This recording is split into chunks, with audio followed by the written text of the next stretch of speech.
Hi friends, இன்றைக்கி எதை பற்றின வீடியோ அப்படின்னு சொல்லி பார்த்தீங்கன்னா, ரொம்பவே ஹார்ட் பிரேக்கிங்கான ஒரு நியூஸோட தாங்க வந்திருக்கேன். இதை கேட்டதுமே நீங்களே ரொம்ப ஷாக்கிங் ஆகிடுவீங்க. அப்படி என்ன அப்படின்னு சொல்லி பார்த்தீங்கன்னா, நம்ம எல்லாருக்குமே ரொம்ப பிடிச்சமான பிரபலமான ஒரு கேரக்டரில் நடிச்சிட்டு இருந்தவர் தான் ஜெயமணி அவங்க. இவங்க இப்போ இறந்து போயிருக்காங்க. ஆமாங்க, இப்போ நம்ம கூட ஜெயமணி அவங்க இல்லை. இவங்க நிறைய சீரியலில் நடிச்சிட்டு இருந்தார். குறிப்பாக சொல்லணும் அப்படின்னா, சன் டிவியில் ஒளிபரப்பான திருமதி செல்வம்ன்ற சீரியல் மூலியமாக இவரை யாருமே மறக்க முடியாத ஒரு பூங்காவனம்ன்ற கேரக்டரில் நடிச்சிருந்தாரு. அதில் இவர் நடித்த அந்த பூங்காவனம் அப்படின்ற ரோல் அவ்வளோ அழகாக நடிச்சிருப்பார்.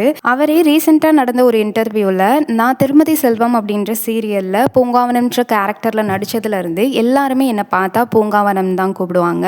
அதுக்கப்புறம் நான் விஜய் டிவியில் ஒளிபரப்பான சிறகடிக்க ஆசை அப்படின்ற சீரியலில் எப்போ மலேசியா மாமா அப்படின்ற கேரக்டரில் நடித்தனோ அப்பையிலேருந்து என்னை யார் பார்த்தாலுமே மலேசியா மாமான்னு தான் கூப்பிடுவாங்கன்னு சொல்லி அவ்வளோ சந்தோஷமாக அவருடைய விஷயங்களை ஷேர் பண்ணியிருந்தார். அது மட்டும் இல்லாமல் என்னோட பேர் ஜெயமணி அப்படிங்கிறத விட பூங்காவனம் அப்படிங்கிற அந்த கேரக்டரில் தான் எல்லாருக்குமே ரொம்பவும் தெரியும், பிரபலமாகவும் இருந்தது.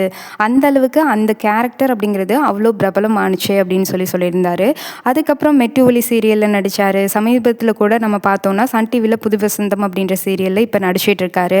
அதுக்கப்புறம் விஜய் டிவியில் சிறகடிக்க ஆசை அப்படின்ற சீரியலில் நடிச்சிட்டு இருந்தார். ரோஹிணிக்கு மலேசியா மாமாவாக நடிச்சிட்டு இருந்தார். இந்த மலேசியா மாமா கேரக்டர் அப்படிங்கிறது இப்போ அதிகமாக அவருக்கு நல்ல ஒரு ஃபேம் கொடுத்தது அப்படின்றதையும் அவர் ஷேர் பண்ணியிருந்தார். இந்த மலேசியா மாமா அப்படின்ற கேரக்டர் அப்படிங்கிறது செம்ம வைபாக இருக்கும். ஏன்னா இவர் ஸ்க்ரீனில் வந்தாலே ஒரு மாதிரி ஃபன்னாக காமெடியாக இருக்கும். அவ்வளவு அழகாக ப்ரௌன் மணி அப்படின்ற கேரக்டரில் நடிச்சிருந்தார். ஸோ இவர் எப்படா மாட்டுவார், இந்த கலைக்களத்தில் இவர் மாட்டினாதானே சூடு பிடிக்கும் கதை அப்படின்னு சொல்லி ரொம்ப எதிர்பார்த்து இவர் மாட்டினதுக்கப்புறம் கதை நல்லா போயிட்டு இருந்தது. நல்லபடியாக அந்த கேரக்டர் முடிச்சும் இருந்தார். அதுக்கப்புறமா அவர் அந்த சீரியலில் வரலை. சரி அப்படின்னு பார்த்துட்டு இருக்கும்போது இப்போ சடானா என்ன அப்படின்னு பார்த்தீங்கன்னா, ப்ரௌன் மணி அவர்கள் அப்படிங்கிறவங்க, அதாவது ஜெயமணி அவங்க மாரடைப்பு காரணமாக இறந்து போயிருக்காங்க, காலமாயிட்டாங்க அப்படின்ற தகவல் வெளியாகி இருக்கு. அண்ட் மிகப்பெரிய அதிர்ச்சியான செய்தியாக இது இருந்தது.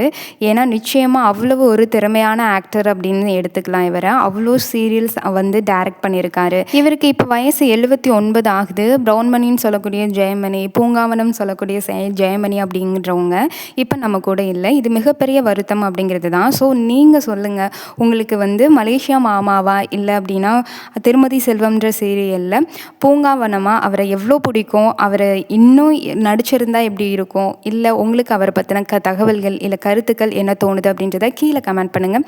இது மாதிரியான ரெகுலர் இன்ஃபர்மேஷன் தெரிஞ்சுக்கிறதுக்கு சேனலை சப்ஸ்கிரைப் பண்ணிக்கோங்க. அடுத்த வீடியோவில் சந்திக்கிறேன். தேங்க்யூ.